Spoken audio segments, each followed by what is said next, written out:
Hello everyone, welcome to CP Geeks, and today we'll be solving the question largest submatrix with rearrangements.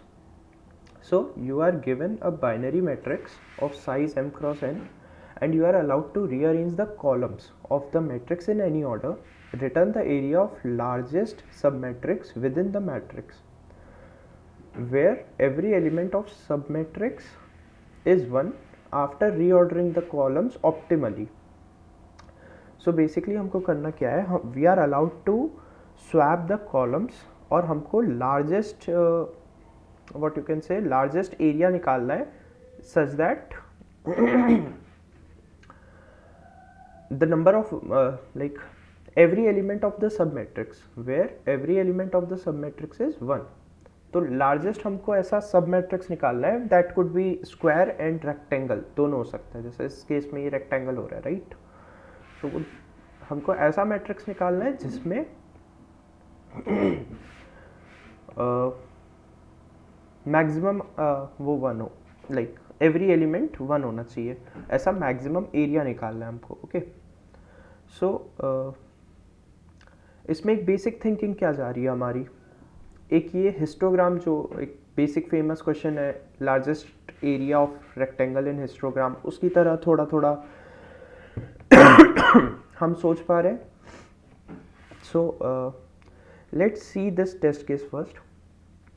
0 0 1 1 1 1 and 1 0 1. ठीक है, तो इसको अपन like दिख ही रहा है कि अगर ये कॉलम और ये कॉलम को हम स्वैप कर दें तो हमको एक ऑप्टिमल आंसर मिलेगा, दैट इज 0 1 0 1 1 1 1 1 0. एंड हम देख पा रहे हैं कि एक ये 2 क्रॉस 2 का मैट्रिक्स है जिसका एरिया 4 है, तो हमको बेसिकली उसका एरिया ही रिटर्न करना है. So length into breadth. So क्या मैं कह सकता हूँ कि हमें एक प्रीफिक्स सम निकालना पड़ेगा इसके लिए, सच दैट मतलब column wise prefix sum, so that ये मैट्रिक्स कुछ ऐसा बन जाए. 0 0 1, अब 0 1 है और एक पहले से 1 है यहाँ, तो 1 + 1 2. अब 1 + 1 2 हो जाएगा ये, एंड यहाँ पे 0 ही रहेगा क्योंकि यहाँ पे एक हमारा लाइक ब्रेक हो चुका है. एंड यहाँ पे हमारा रहेगा 3. ओके, मतलब बेसिकली हर पर्टिकुलर रो तक हम निकाल रहे हैं कि हमको कितना मैक्सिमम हाइट मिल रहा है. ओके, क्योंकि कॉलम तो हम स्वैप कर ही सकते हैं, बट हम ये निकाल रहे हैं कि हर पर्टिकुलर रो तक हमको कितनी मैक्सिमम हाइट मिल रही है. तो यहाँ पे हमको एक मैक्सिमम हाइट या 1 तक की मिल रही है, जो कि ये लाइक एक ऐसा डब्बा ही रहेगा. यहाँ पे भी एक ऐसा ही डब्बा रहेगा, बट यहाँ पे इस रो, मैं इस रो की बात कर रहा हूँ, तो यहाँ तक हमको एक 2 हाइट का 2 हाइट का हमको एक वो मिल रहा है. अब यहाँ की मैं अगर बात करूँ तो इस रो के लिए अगर मैं बात करूँ तो मेरे को एक 2 बॉक्स का मिल रहा है, एक 0 बॉक्स का मिल रहा है और एक 3 बॉक्स का मिल रहा है, राइट? क्योंकि कॉलम तो मैं अरेंज कर ही सकता हूँ ना अपने हिसाब से, तो मैं हर पर्टिकुलर रो पे जाके चेक करूँगा कि मेरे को ऑप्टिमली कितना मिल रहा है, ऑप्टिमल सॉल्यूशन मेरा क्या आ सकता है, राइट? तो अब मैं इसको रिवर्स ऑर्डर में सॉर्ट कर दूंगा, that is from in decreasing order. ठीक है, तो क्या मैं बोल सकता हूँ ये अब 3 का हो जाएगा और एक ये 2 का हो जाएगा और एक ये 0 तो है ही. ठीक, अब मेरे को क्या चेक करना है कि मैक्सिमम एरिया क्या है मेरा. ठीक है, तो क्या मैं बोल सकता हूँ अगर मैं इस पर्टिकुलर पोजीशन पे मानूं कि ये मेरा लास्ट है, अभी इसको भूल जाओ, तो अगर मैं बोलूँ कि ये मेरा पर्टिकुलर लास्ट है, तो क्या मैं बोल सकता हूँ कि 3 × 1 हाइट मेरा एक पॉसिबल सॉल्यूशन है, पॉसिबल आंसर है मेरा. और ये 1 कहाँ से आया, क्योंकि ये फर्स्ट पोजीशन पे खड़ा हुआ है, राइट? अब अगर मैं बोलूँ कि मैं सेकंड वाले पे आता हूँ, अब मैं सेकंड वाले को भी कंसिडर कर रहा हूँ और मैं मान रहा हूँ कि ये मेरी लाइक मैक्सिमम हाइट है, तो क्या मैं कह सकता हूँ इसके पीछे वाले, अब क्योंकि हमने डिक्रीजिंग ऑर्डर में सॉर्ट किया है, तो इसके पीछे वाले जितने भी रेक्टेंगल्स होंगे उनकी हाइट एटलीस्ट 2 तो होगी. उनकी हाइट एटलीस्ट 2 तो होगी, ग्रेटर देन इक्वल टू 2 होगी। और ये किस पोजीशन पे खड़ा है? सेकंड पोजीशन पे खड़ा है। तो हाइट अपनी 2 आ गई, विड्थ अपना 2 आ गया, क्योंकि ये सेकंड पोजीशन पे खड़ा है। तो विड्थ हो गई 2, हाइट हो गई 2। तो इसका पॉसिबल आंसर क्या है? 2 इंटू 2। इसका पॉसिबल आंसर क्या था? 3 इंटू 1। तो 3 इंटू 1, 2 इंटू 2, और यहाँ पे तो ये 0 ही रह जाएगा। तो क्या मैं बोल सकता हूँ, मेरे को हर रो पे जाके, क्योंकि 10 टू पावर 5 रोज तक है ना, m और n 10 टू पावर 5 तक है, तो हर रो पे जाके मेरे को ये हिस्टोग्राम टाइप का एक सवाल सॉल्व करना है। मेरे को हर रो पे जाके, तो सबसे पहले हमने क्या किया? प्रीफिक्स सम एरे बनाया। उसके बाद हर पर्टिकुलर रो पे जाके हमने उस रो को सॉर्ट करना है बेसिकली, क्योंकि आंसर तो किसी ना किसी एक पर्टिकुलर रो पे मिलेगा। तो हर रो पे जाके हमको सॉर्ट करना है और चेक करना है कि मैक्सिमम हमारे कितने रेक्टेंगल्स या कितने हाइट का टॉवर्स बन रहे हैं, और उन टॉवर्स की हाइट को रिवर्स सॉर्ट करके उनको डिक्रीजिंग में सेट करके हर पर्टिकुलर आइटम पे जाके हमको चेक करना है कि हमारा मैक्सिमम आंसर कितना हो सकता है, राइट। सो इसको इम्प्लीमेंट करके देखते हैं। इम्प्लीमेंटेशन थोड़ा टफ है इसका। सबसे पहले हमको क्या करना है, एन और एम निकाल लेंगे। मैट्रिक्स का साइज कितना है, लेंथ और ब्रेड्थ कितना है, तो matrix dot size comma M equals to matrix of 0 dot size. ठीक। अब हम करेंगे for int I equals to 0 I. मैं पहले लिख देता हूँ, फिर आप लोग को एक्सप्लेन करूँगा। ये हम हर एलिमेंट पे जा रहे हैं रो वाइज। आई ऐसे करके हम हर एलिमेंट पे आइटरेट करेंगे। हमको चेक करना है कि अगर matrix of I and J is not equal to 0,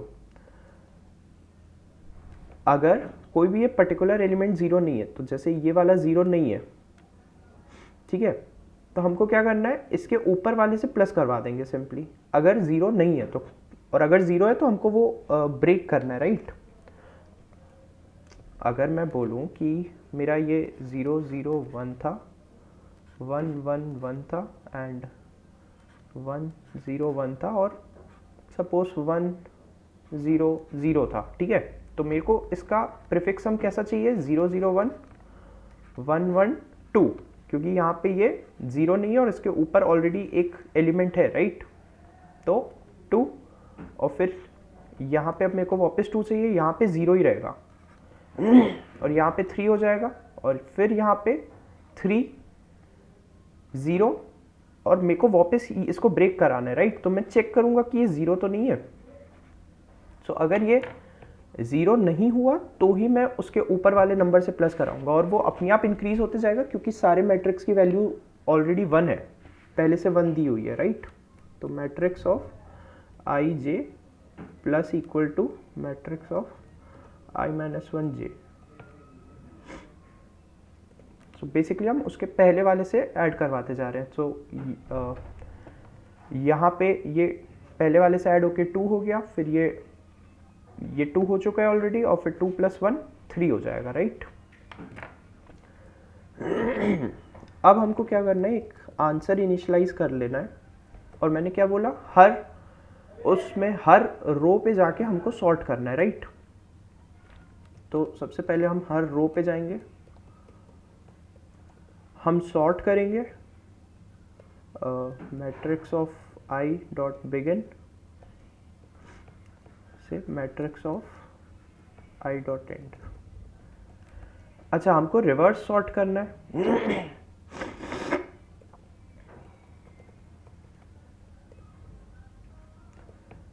हम लोग को रिवर्स सॉर्ट करना है, क्योंकि पहला हम 3 ले लेंगे, फिर 2 ले लेंगे, और फिर 0 ले लेंगे। क्यों? क्योंकि मैं बताया हूँ, पीछे जाते वक्त हमको, जैसे हम पर्टिकुलर इस सेल पे हैं, ठीक है, तो इसके पीछे क्या मैं कह सकता हूँ ना कि सारे height is less than equal to 2 ही होंगे,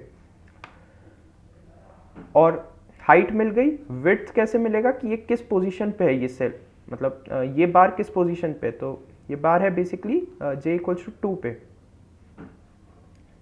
तो हाइट हो गई 2, ब्रेड्थ हो गई 2, एरिया अपन निकाल लेंगे, लाइक मैक्सिमाइज करते रहना है ना अपन को एरिया।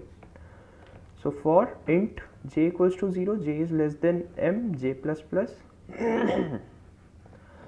आंसर मैं बोल सकता हूँ, आंसर को अपन को मैक्सिमाइज कराना है, और आंसर क्या होगा, j प्लस 1 दैट इज हमारा ब्रेड्थ की किस पोजीशन पे वो है, इनटू हमारी उस पर्टिकुलर सेल की हाइट, लाइक कितना मैक्सिमम हाइट मिला है अपन को अभी तक, राइट। नीचे जाते वक्त हाइट इंक्रीज होते जा रहा है। So matrix of I and j, simply return करवा देंगे हमारा आंसर।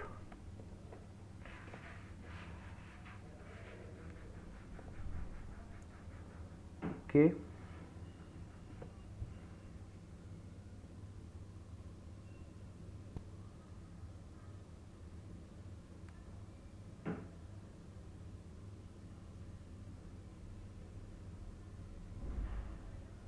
ओके, यहाँ पे i इक्वल्स टू 1 होगा, क्योंकि i माइनस 1 हम जा नहीं सकते। हमको बेसिकली जो प्रीफिक्स हमको निकालना है वो यहाँ से स्टार्ट करना है, राइट।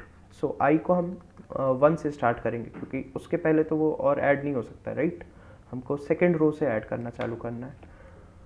so, अब इसको रन करा के देखते हैं। Thank you.